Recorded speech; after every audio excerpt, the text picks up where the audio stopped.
silipin natin tong snow. Ayan, mais-snow tayo. What a snowy new year! Oh, ang lamig sa labas. Anyway, ililista ko lang yung mga to-do list ko for today. At ayun nga, pagkatapos kong ilista yung mga kakailanganin kong gawin ngayong araw, ay atupagin ko naman itong mga hugasin. Ayan, itatambak ko lang yan sa dishwasher kasi hihintayin ko lang na mapuno bago ko ipaanda rin baga.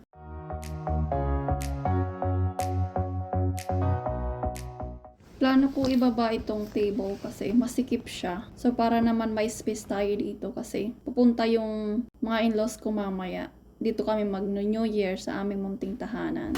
Ayun, tuyo na rin yung aking mga drain dryer kagabi. At tupagin naman natin itong mga labahan para walang labahan ngayong bagong taon.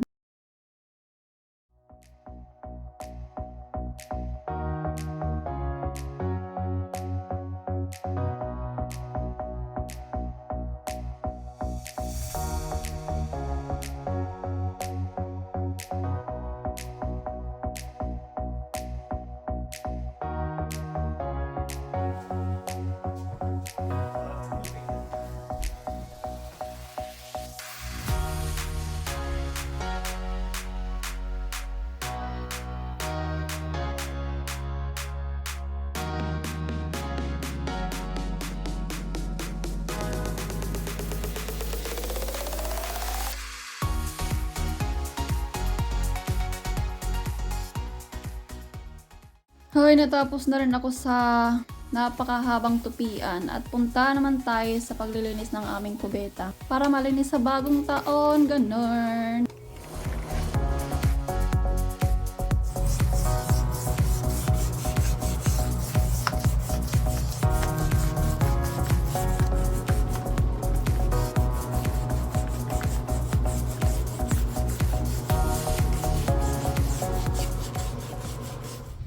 Hello everyone! It's been a while. And today is the last day of 2023. December 31. Nagpaiwan lang ako kay Ross dito sa sasakyan kasi nag-i-snow. Ayan.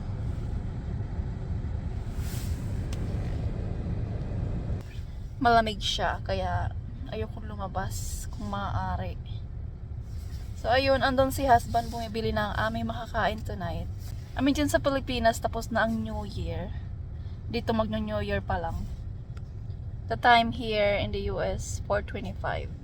So, ayun, hinihintay ko lang si hubby. Bumibili siya ng manok. At saka, yung ibang mga ricado, ganun.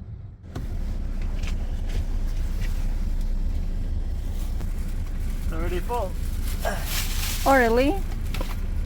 Our car. Oh, our car. From our truck. I got it. So.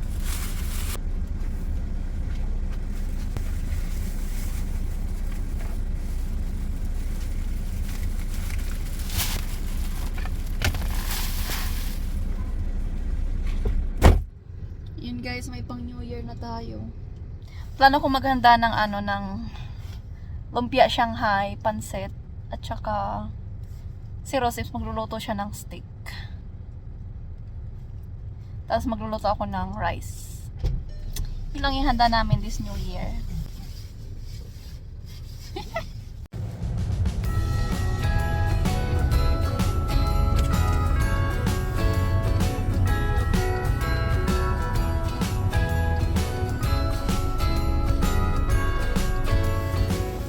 Ayun guys, nakauwi na kami galing sa pamamalingki at pinre-prepare ko lang itong mga ricado. Kasi magluluto na tayo. Ang una ko palang ihahanda na mga ricado ay ricado ng lumpiang Shanghai. So ready, maglulumpia Shanghai tayo. Di pala ako masyado marunong gumawa ng lumpia. Pero kere lang yan. Yeah, no.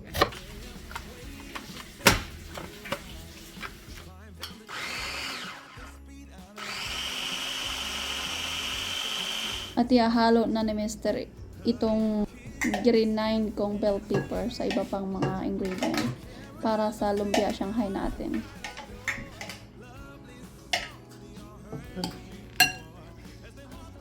At haluan din natin ang carrot para may kulay. At mix lang, ganon.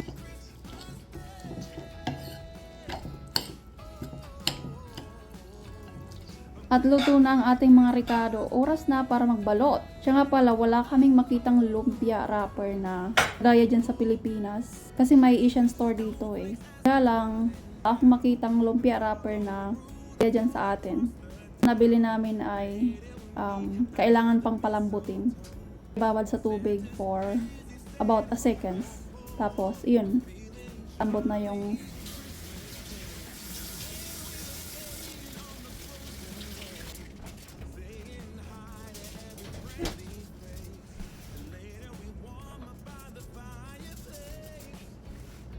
manay abala sa kanyang lulutuin steak. Yum!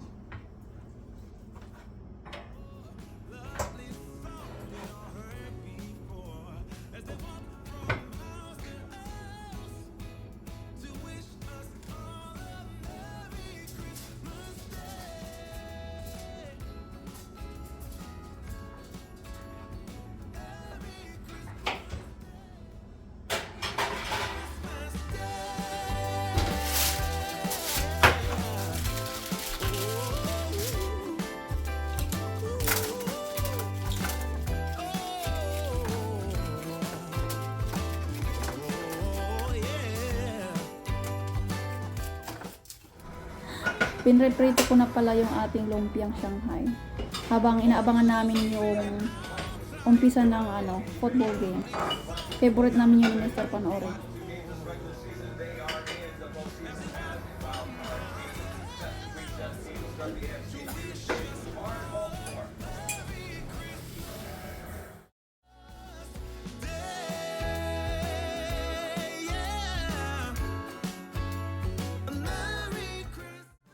Dumating ng aking mga in-laws at mayroon din silang dala mga pagkain. So ayun guys.